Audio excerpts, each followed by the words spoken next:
Professor Grant Schofield here with another Precure Live. A bit of a COVID update, although I'm not really updating you. I'm just asking you 3 questions that I think we still don't know the answer to, and I'd like to know that answer because I think it would help us get to a better place. Now, the first question is, what is the denominator? I actually asked this question, I think now 51 days ago.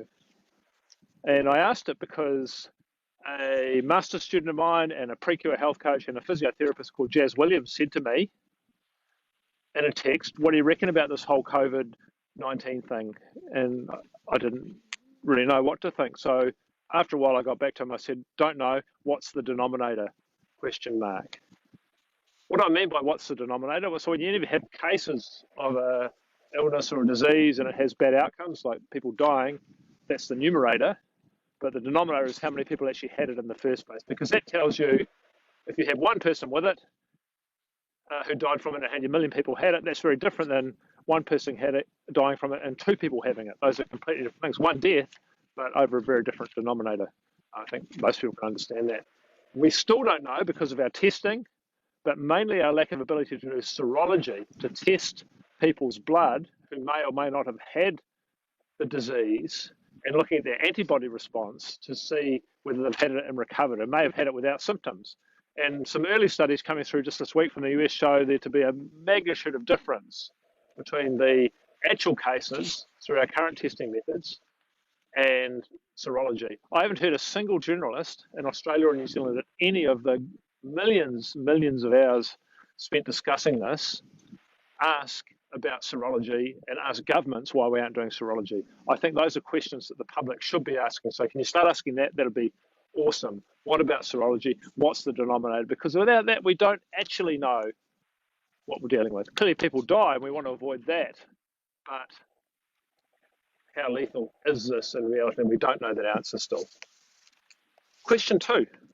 Why are we not talking about metabolic syndrome, metabolic health? Honestly, the major risk factors for death here, and as Seema Hotra wrote about this looking at the NHS data just earlier this week, that you had up to a 10-fold increase in the chance of death if you had metabolic syndrome and its associated downstream factors called chronic disease. And that gives us a clue about probability of survival once you've had this. And it is around maintaining a stable blood glucose. It's around not being insulin resistant, not having pre-diabetes. And if you look back in the literature about respiratory illnesses and the ability of your immune system to respond in a favorable way, it's all about keeping your blood glucose, your insulin, and your metabolic syndrome risk factors, your blood pressure, and those sorts of things under control. We're also not talking about cardiorespiratory fitness as part of metabolic health. And we're used to thinking about cardiometabolic fitness as talking about the cardio part. But cardiorespiratory fitness has a second part. It's called respiratory fitness. And so the capability and capacity of the lungs is something that we're not talking about. And exercise and being fit increases that. If you've got X damage to it from the disease over Y available space compared to X damage over Z available space, you'd rather have the bigger lung, the bigger respiratory capacity Z, and that's just not talked about at all.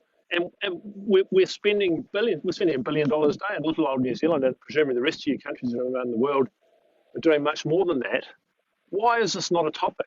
Why not going forward as being metabolically healthy, not one of the most important things we do? Which brings me to question 3 is, what about vaccines? Because that's the great white hope, isn't it? We're going to invent a vaccine. Well, when you start to look into the literature around vaccines, well, first of all, there's quite a few influenza vaccines, but for coronaviruses, which is the common cold variety that this came from, there's never been a vaccine invented. It hasn't been possible. And even the vaccines for SARS and those sorts of things ended up doing more harm. They made it worse than good. So we still don't know if we can develop one. And guess what? When you do develop them, people respond variably to how effective they are. So for example, the vaccines are least effective on older men, presumably because they've got more metabolic syndrome and more metabolic risk factors, and they have trouble producing antibodies. So with influenza viruses, for older men over 65, they have about a 30% efficacy. So in other words, 70% of older men don't respond to them.